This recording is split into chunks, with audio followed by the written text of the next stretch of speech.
반갑습니다. 네, 이번 시간에는 글쓰기에 대해서 한번 생각해 보겠습니다. 그래서 이번 시간에는 이 돈이 되는 글쓰기의 저자인 송숙희 씨의 돈이 되는 글쓰기 이 내용을 바탕으로 한번 글쓰기에 대해서 첫 번째 시간 나가보도록 하겠습니다. 하버드 대학 졸업생이 가장 많이 후회하는 것이 있다고 합니다. 물론 그들은 학부 4년 동안에 글쓰기를 얼마나 많이 하냐면은 글을 쓴 것만 다 모아놓으면은 50kg이 넘는다고 합니다.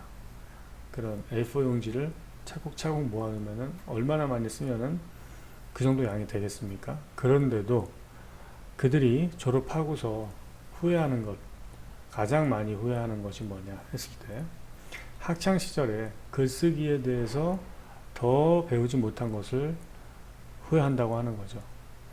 막상 사회에 진출해보니 이 글쓰기라는 게 필요하지 않은 일이 없고 또 글쓰기가 중요하지 않은 삶의 순간이 없구나 하는 것을 비로소 깨닫게 되는 겁니다. 조던 피터슨 교수, 그분이 이런 말을 했습니다. 명료하게 글을 쓴다는 것, 이것은 삶에서 반드시 거쳐야 할 전투에서 이기게 하는 칼이나 총, 방탄조끼 같은 무기, 이것을 사용하는 법을 배우는 것과 같다. 즉, 이 전투에서 이기려면은 어떤 전투에서, 삶에서 많은 전투를 만나게 되겠죠. 거기서 이기려면은 어떻게 해야 되냐? 명료하게 글을 쓸 수 있어야 한다는 말입니다. 네, 워런 버핏, 여러분 잘 알죠? 글을 여러분이 만약에 잘 쓰는 사람이라고 생각해 봅시다. 그러면 여러분이 회사에서 어떠한 글을 잘 썼어요.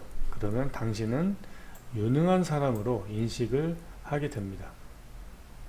그리고 여러분이 만약에 잘 읽히는 글을 쓸 줄 아는 능력을 갖게 되면은 독자의 관심, 독자의 돈, 독자의 시간을 투자받는 프로페셔널로 거듭나게 된다는 것입니다.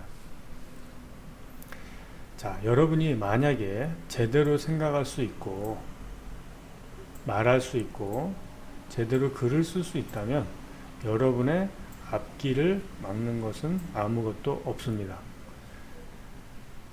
글 쓰는 법은 누군가에게 제공해 줄 수 있는 가장 강력한 무기입니다. 자, 독이 되는 글쓰기를 부르는 고질적인 습관을 보겠습니다. 잘못된 글쓰기 습관은 뭐냐? 생각나는 대로 일단 쓰고 보는 생각하기 쓰기 패턴입니다. 생각나는 대로 쓰다 보니 독자가 읽기에 실증이 나고 지루하게 되는 거죠. 반면에 좋은 글쓰기 습관은 뭐냐? 생각을 바로 써내는 것이 아니라 의도에 맞춰서 의식적으로 정리하고 정돈한 후에 그 다음에 쓰는 것입니다. 그러면 이것을 그림으로 한번 보겠습니다. 자, 첫 번째 경우는 생각하고서 바로 글쓰기를 하는 경우입니다. 이게 바로 아마추어라고 할 수 있습니다. 그런 프로페셔널들은 생각을 하고요. 그리고 쓸거리를 만듭니다. 쓸거리를 만드는 이 과정을 거치고 나서 그 다음에 쓰는 거죠. 그러면 이게 바로 읽히는 글, 돈이 되는 글, 도움이 되는 글, 독자의 시간과 돈과 여러 가지를 투자하게 만드는 그런 글이 된다는 것입니다. 네, 오레오라는 과자가 있죠. 오레오 공식. 글쓰기를 할 때 첫 번째 오피니언, 의견을 주장합니다. 그리고 R, reason, 이유와 근거를 댑니다. 나는 이렇게 생각한다. 그 이유는 이렇다. 세 번째 example, 예를 들어 설명합니다.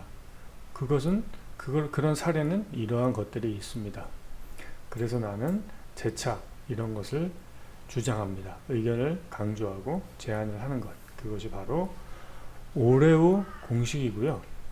여러분, 이 오레오 공식만 기억해서 여러분이 글을 써도 굉장히 효과적인 메시지 전달을 할 수가 있습니다.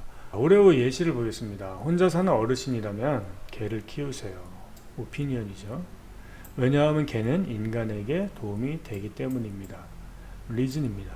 다양하게 활약하며 인간을 돕는 개들이 참 많습니다. 이그젠플이죠. 그리고 마지막으로 도움이 되는 개가 필요하면 유기견 입양 시설을 이용하세요. 여기 다시 오퍼, 오피니언이라고도 볼 수 있고 오피니언을 다시 말하거나 또는 그것을 정리해서 무언가를 제안하는 오퍼가 되는 거죠. 네, 이분 누군지 압니까? 네, 대머리지만 멋있죠. 제프 베조스라고 아마존의 회장입니다. 시가총액이 9,300억 달러라고 합니다. 우리나라 1년 예산의 2배가 넘습니다. 자, 그 아마존의 성장 비결을 물어봤을 때 이분께서 하신 말씀이 그 비결은 보고서에 있다, 이렇게 대답을 했습니다. 보고서인데 무슨 보고서냐? 아마존에서는 파워포인트를 쓰지 않습니다. 뭐 이렇게 제가 쓰는 게 파워포인트죠. 이렇게 멋있는 그림도 넣고 이런 게 아니라 그냥 서술형 보고서를 쓴다는 거죠. 그래서 웬만한 회의 사안은 한 페이지, 아무리 길어도 6페이지로 분량을 제안을 하는데 그 보고서는 서술형 문장으로 써야 합니다. 개주식도 아니고 그래프도 없습니다. 비교할 수 없는 그 아마존에서 서술형 보고서로 모든 보고를 한다고 하니 글쓰기가 얼마나 중요하겠습니까? 그러면 글쓰기가 중요한 건 알겠는데 잘 쓰려면은 도대체 어떻게 해야 되느냐 했을 때 가장 중요한 게 있습니다. 그것은 글을 쓰려면 대부분의 시간을 읽어야 합니다. 대부분의 시간을 쓰는 게 아니라 읽어야 돼요. 읽기와 생각하기와 쓰기, 이것은 하나의 시스템이기 때문입니다. 많이 읽어야지 생각이 많아지고 생각이 많아지면 비로소 쓸 수 있게 되는 거죠. 그래서 읽고 생각하고 쓰기, 그 어느 하나라도 소홀히 하면은 안 되는 것입니다. 글을 잘 쓰는 유일한 비결은 읽기다. 와, 참 대단하죠. 글을 잘 쓰는 유일한 비결이 읽기라고 합니다. 잘 읽는 능력은 훌륭한 문장력, 풍부한 어휘력, 고급 문법 능력, 철자 능력을 갖추게 한다. 이렇게 얘기했습니다. 마케팅 전문가인 앨런 가넷은 이런 말을 했습니다. 빅히트 크리에이터들, 이런 사람들은 깨어있는 시간의 20%를 자신의 창작 분야에 속한 자료를 접하는 데 사용을 한다. 내가 계속 창작만 하는 게 아니라 내가 일하는 시간의 상당 부분을 다른 것을 흡수하는 데 사용을 한다는 거죠. 그래서 여러분, 글을 잘 쓰고 싶다면 밤낮 없이 읽어야 한다. 그래서 이 송숙희 작가는 이렇게 말을 하고 있습니다. 만일 나에게 10시간의 쓰기 시간이 주어진다면 6시간 이상을 읽는데 쓸 것이다. 네, 이 부분이 굉장히 저에게는 신선하게 다가왔습니다. 이 송숙희 작가가 굉장한 베스트셀러의 작가입니다. 그런데 이분이 10시간이 있으면 한 8시간은 쓸 것 같은데 10시간 중에 4시간만 쓰고 6시간은 읽는다고 하니 참 읽는 게 더 중요하구나, 쓰는 데 있어서 그런 느낌을 받게 갖게 되었습니다. 미국의 소설가 스티븐 킹은 이런 말을 했습니다. 읽을 시간이 없다면 글 쓸 시간도 없다. 자, 이 글쓰기, 자, 아까 읽기 많이 읽어야 된다고 했죠. 그리고 지금 생각에 대해서 말하고 있습니다. 글쓰기는 생각하기가 전부다. 많이 읽었어요. 그러면은 또 써야 되죠. 그 쓰기 위해서는 생각이 있어야 됩니다. 자, 쓸거리가 세워지면은 그것을 문장으로 담아내는 것은 일도 아니다. 그냥 기계적으로 쓰면 돼요. 시간을 내서 카페에 가서 새벽에 또는 점심때, 저녁에 기계적으로 쓰면 됩니다. 생각하면서. 그런데 그 생각을, 그 쓰는 힘을 이끌어내기 위해서는 이 생각하는 힘이 있어야 된다는 겁니다. 자, 그러면 아까 글쓰기에서 읽는 힘이 중요하다고 그랬죠? 많이 읽어야 된다고 했습니다. 읽는 것이 전부라고 그랬어요. 그런데 그것이 읽음을 통해서 생각으로 정리가 되고 그 생각을 통해서 쓸거리가 정리가 되면은 비로소 쓰는 힘이 생기게 되는 거죠. 그러면은 하나의 글이 나오게 되는 것입니다. 여러분, 구양수라고 들어보셨죠? 송나라의 문인이자 정치가인데요. 네, 이분이 3다를 말했습니다. 첫 번째, 다독, 많이 읽어라. 다작, 많이 써라. 다상량, 많이 생각해라 하는 겁니다. 그런데 이 다독을 우리 읽기가 중요하다고 그랬죠. 읽기가 중요하고 또 다상량을 통해서 많이 지을 수가 있는 거죠. 다독, 다작, 다상량인데 어떻게 생각하면은 다독, 다상량, 다작 이렇게도 될 수 있습니다. 그러면 이 사이클이 이렇게 돌아가는 거죠. 계속해서 다독하고 다작하고 다상량하고 다시 다독하고 다작하고 다상량하고 이런 순환이 반복되는 것입니다. 그런데 제가 좀 눈여겨보았던 것은 이 다상량에서 이 상자가 이 상자가 아닙니다. 이 상자, 생각하다 할 때 이 상자가 아니에요. 그래서 제가 여러 번 이제 한자로 한번 쳐봤어요. 상상하다 했을 때 그 한자가 어떻게 되는지를 한번 보겠습니다. 네, 이렇게 변하거든요. 그래서 생각한다, 어떤 상상하다는 거는 어떤 상을 떠올린다는 거죠.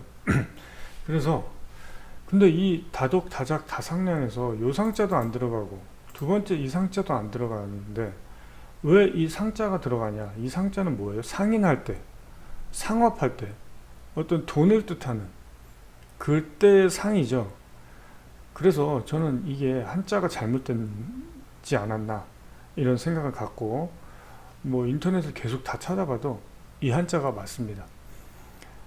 알고 보니 상량하다, 이 상량에는, 중국어 상량에는 이런 뜻이 있다고 합니다. 헤아리고 헤아린다, 생각하고 또 생각한다, 무슨 의미인지 깊게 고민해서 이해한다. 그래서 결국은 그렇게 하면은 이런 이익을 뜻하는 또는 돈을 뜻하는 상인과 상업에서 나오는 그 상, 그렇게 연결이 되었습니다. 어떻게 보면 돈이 되는 글쓰기, 여기서 나오는 그 주제도 다독, 다장, 다상량의 이 상자와 관련이 매우 깊다고 생각이 됩니다. 자, 그러면 글을 쓸 때 이렇게 쓰면 됩니다. 첫 번째, 일단 씁니다. 여러분이 어떤 고민이 있을 때 문장으로 쓰다 보면은 의외로 해답을 발견하게 됩니다. 두 번째, 일단 쓰는데 틀에 맞춰서 씁니다. 오레오 형식을 먼저 이용해 보기 바랍니다. 세 번째, 종이에 손으로 쓴다.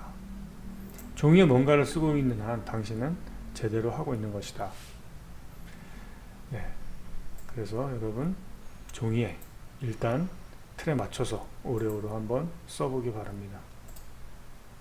정리하겠습니다. 글쓰기는 유니크한 나를 만들고 성공하는 나를 만드는 최고의 도구가 됩니다. 그러면 잘 쓰려면 어떻게 해야 됩니까? 많이 읽어야 됩니다. 다독. 그리고 잘 쓰려면 많이 생각해야 됩니다. 다상량. 그리고 잘 쓰려면 많이 써봐야 합니다.